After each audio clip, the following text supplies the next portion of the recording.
bem-vindos a mais um episódio, na verdade é um vídeo, de aspectos do texto. Toda terça-feira a gente vai vir aqui falar sobre narrativa, especificamente sobre questões textuais. E hoje eu vim fazer uma pergunta, eu queria que vocês refletissem sobre o seguinte: qual é a relação que você tem com a palavra? Eu estou falando isso porque não é nada subjetivo, não é nada psicológico, nada disso. Eu estou falando isso porque eu tenho percebido nos últimos anos que existe uma perseguição à realidade. Então, muitos escritores vêm usando a palavra no sentido de representar a realidade. Então, eu vou dar um exemplozinho, tá?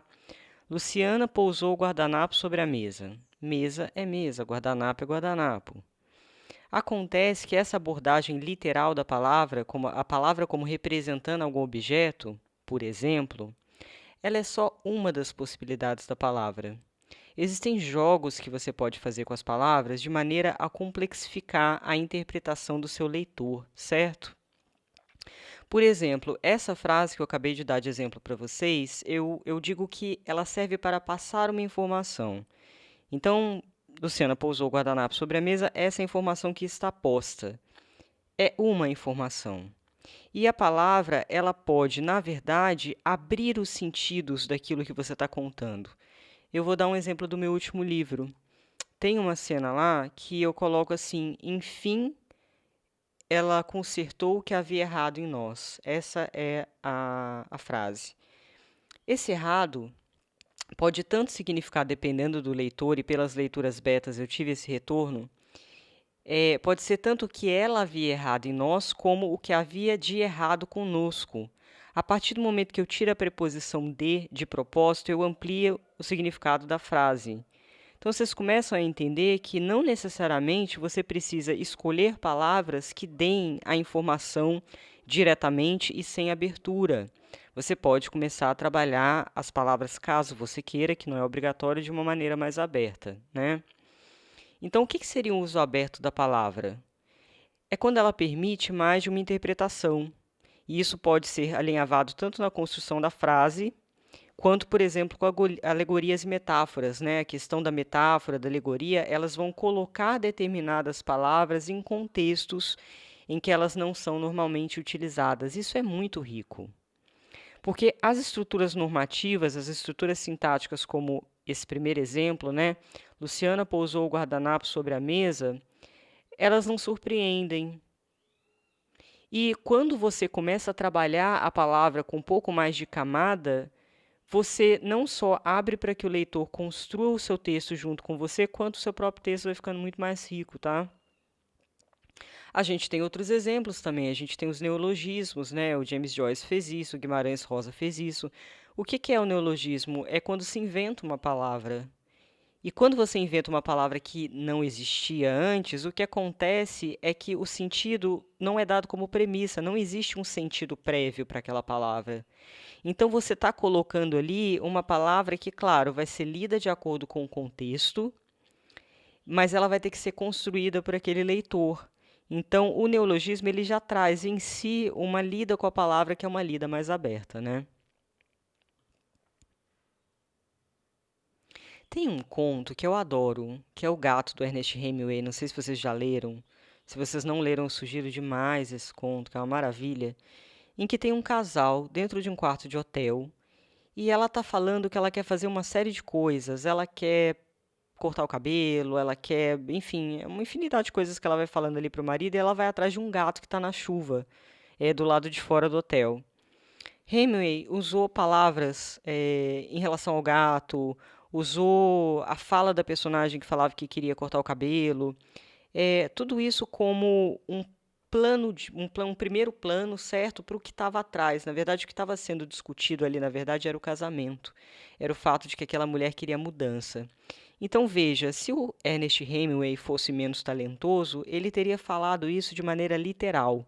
Ele teria feito um diálogo, de repente, dessa mulher falando: não aguento mais esse casamento, eu quero mudar de vida.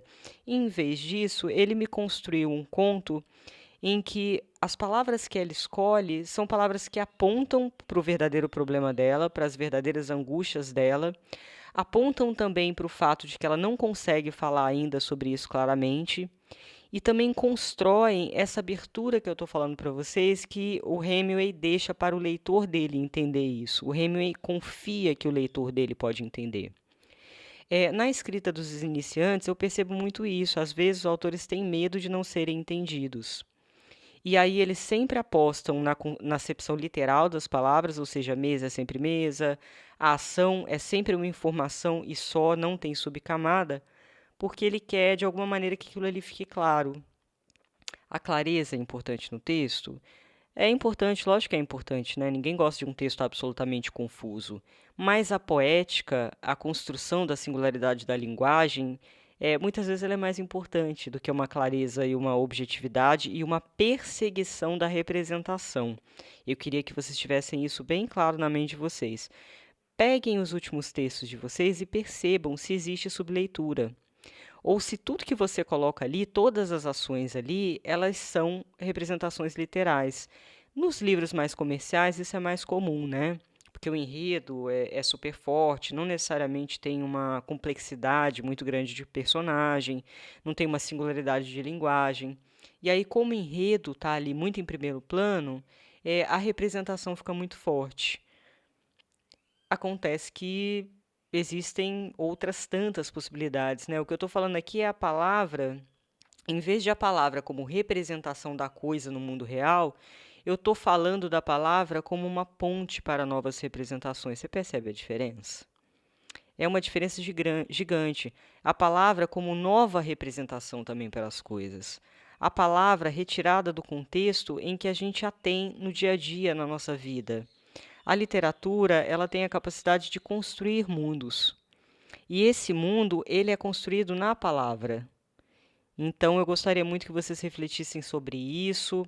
É um treino interessante tentar fazer uma coisa ou outra. Às vezes eu pego um autor, por exemplo, que tem um texto mais singular, que mexe muito com subversão sintática, e eu falo para ele também experimentar um pouco as estruturas normativas, experimentar um desenvolvimento de personagem, afundar um pouco ali, mas deixar a linguagem com um pouco mais de respiro. Por quê? Porque não necessariamente você vai querer ser o mesmo autor para sempre, né? Então você pode ter um livro de um jeito, você pode ter um livro com outra abordagem, e você pode, inclusive, mudar, de acordo com os livros, a sua visão em relação à palavra. Eu fiquei super feliz porque no meu último livro, quem escreveu a orelha dele é a Maria Valéria Rezende, e ela apontou para essa tendência. Ela falou que existe de fato, e eu também concordo com ela, quando eu li isso eu fiquei muito feliz, aliás, existe essa perseguição porque a gente está num momento de muitas discussões, né? Muitas pautas importantes, a política. E aí muitas vezes a gente quer levar todas essas discussões para a literatura de maneira muito clara, porque a gente quer se fazer entender, porque a gente quer que as pessoas entendam determinadas coisas sobre o que está acontecendo.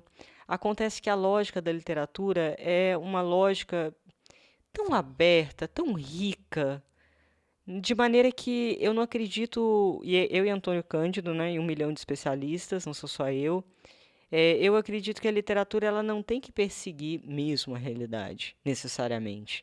Você pode até fazer um trabalho de propósito para deixar a sua literatura mais realista, digamos assim. O que você não pode esquecer é que não se trata de realidade ali, porque um livro é uma edição. O livro são escolhas de usos de recursos literários, escolhas de construção de personagem, escolha do que o narrador conta sobre o personagem, do que o narrador-personagem conta sobre si mesmo. Então, mesmo que exista um ar de realidade, né? Porque a gente faz isso por quê? Porque a gente quer que o leitor se identifique com aquele personagem, se identifique com aquela história, encontre coisas na própria vida que reverberam naquela história e vice-versa. Mas também é possível apresentar para esse leitor novos mundos. Então vai ficar esse exercício que eu não vou corrigir porque vocês não são meus alunos ainda, de vocês pegarem os textos de vocês e pensarem se muda a relação das palavras de texto para texto, de romance para romance, para quem tiver mais de um romance aí na gaveta, de repente. E aí vocês podem buscar também essa coisa da palavra como ponte, essa coisa da palavra num sentido diferente, colocada num contexto diferente. A construção de estilo tem a ver com essa construção de contexto. E é isso, gente. Eu acho que é um resuminho, né? Eu trouxe só um exemplozinho porque aqui não é aula, é YouTube. Mas eu espero que vocês tenham gostado. Ah, coisa importantíssima. Essa quinta-feira vai ter uma live com a minha agente literária, que é a Marisa Moura. Eu vou fazer no meu Instagram. Você pode conferir meu Instagram aqui embaixo. Eu resolvi chamar a Marisa às 7 horas da noite, quinta. Quinta que dia? Peraí que eu vou ter rapidinho que eu vou contar. 13, dia 13 de agosto, às 19 horas. Chamei a Marisa Moura para tirar as dúvidas de vocês em relação ao agenciamento literário, tá?